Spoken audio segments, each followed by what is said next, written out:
인류가 동상을 아느냐, 동상이 뭐니?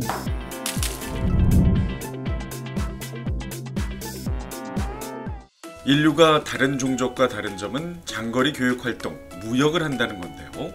호모 사피엔스가 아닌 호모 트레이드, 오늘의 통상의 머니에선 인간이 이룬 글로벌 무역의 역사를 알아보겠습니다. 인류는 고대, 중세 시대를 지나 근대 사회에 이르러 급격히 경제가 발전하기 시작했는데요. 이러한 경제 발전을 이룬 밑바탕엔 산업혁명과 자유무역주의가 있었습니다. 산업혁명 시대 서양은 자유무역주의 정책으로 무역량이 폭발적으로 증가하는 경제 부흥기를 맞이하였습니다. 그러나 부흥기 속에 보호무역주의가 싹트기 시작하는데요. 독일이 외국의 수입을 제한해 자국 산업을 육성하려는 보호무역 정책을 실시하게 된 겁니다. 어라? 너네가 우리 수출품을 안 받고 철벽을 쳐? 그럼 우리도 철벽 쳐. 야, 쟤네 수입품 받지 마. 눈에는 눈, 이에는 이 정신으로 서양 국가들 너도 나도 보호무역을 펼치자 나라끼리 무역 갈등이 빈번해졌는데요. 무역 갈등은 점점 심화되어 결국 제1차 세계대전이 일어났습니다. 세계대전 후 다시금 평화가 빨리 찾아왔으면 좋았을 텐데 안타깝게도 미국발 대공황과 세계 무역 분쟁이 연달아 찾아옵니다. 다시 세계 무역 분쟁의 헬게이트를 연 건 스무트 홀리법인데요.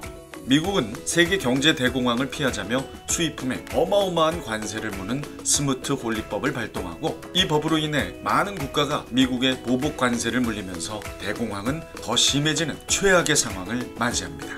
그런데 이 암흑기를 틈타 지금의 경제 문제는 모두 유대인 탓이라고 주장하는 자가 나타납니다.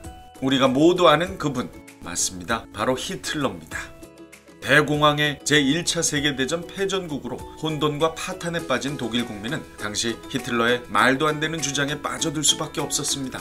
그리하여 세계는 또다시 제2차 세계대전의 끔찍한 비극을 겪게 됩니다. 제1, 2차 세계대전의 큰 희생을 치르면서 세계인은 큰 깨달음을 얻습니다. 세계 역사를 움직이는 원천은 무역이다 라는 깨달은 말입니다. 엥? 무력이 아닌 무역? 이거 오타 아니야? 라고 생각하시는 분들도 있겠지만 무력이 아닌 무역 맞습니다. 부수고 싸우는 무력은 전쟁 역사의 과정인 거고 제1, 2차 세계대전의 역사적 비극을 일으킨 직간접적 원인은 보호무역이었던 거니까요. 무역전쟁이 무력전쟁으로 이어지는 것을 방지하기 위해 세계인은 범국가적인 무역규범의 필요성을 느끼고 가트를 출범하게 되는데요. 가트는 각종 무역규범으로 글로벌 무역 자유화에 큰 기여를 했습니다. 하지만 이놈의 보호무역 싹이 죽지 않고 살아나 신보호무역주의가 세계 무역 생태계를 다시금 교란시켰고 가트는 아쉽게도 신보호주의 무역장벽을 부술 힘이 없었습니다.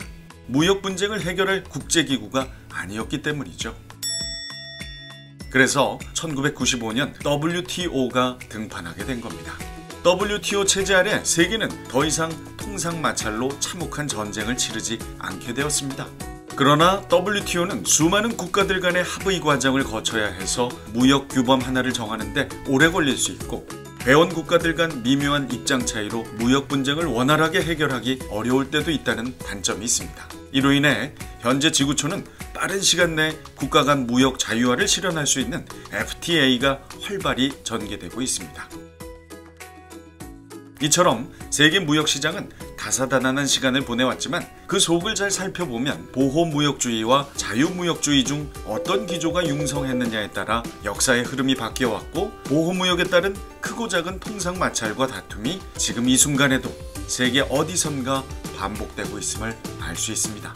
우리는 이러한 통상무역사에서 어떠한 교훈을 얻을 수 있을까요? 산업통상자원부 유범민 국장에게서 그 답을 한번 들어보겠습니다.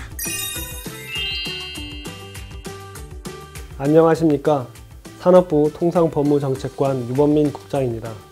앞서 보신 것처럼 보호무역 정책, 국수주의가 강성할수록 세계 역사는 요동을 쳤고 제1, 2차 세계대전까지 일어났습니다.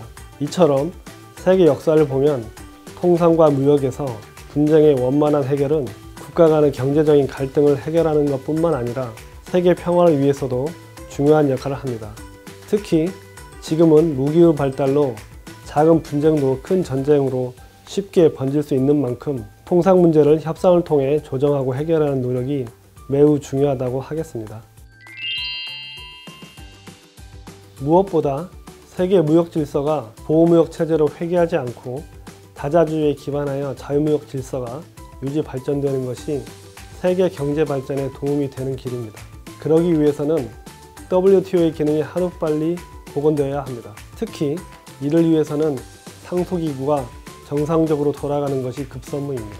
그리고 한편으로 4차 산업혁명으로 디지털 교육이 증가하고 다양한 무역 갈등이 늘어날 것으로 예상되는 만큼 디지털 통상 환경에 대응하여 발빠르게 준비해야 합니다.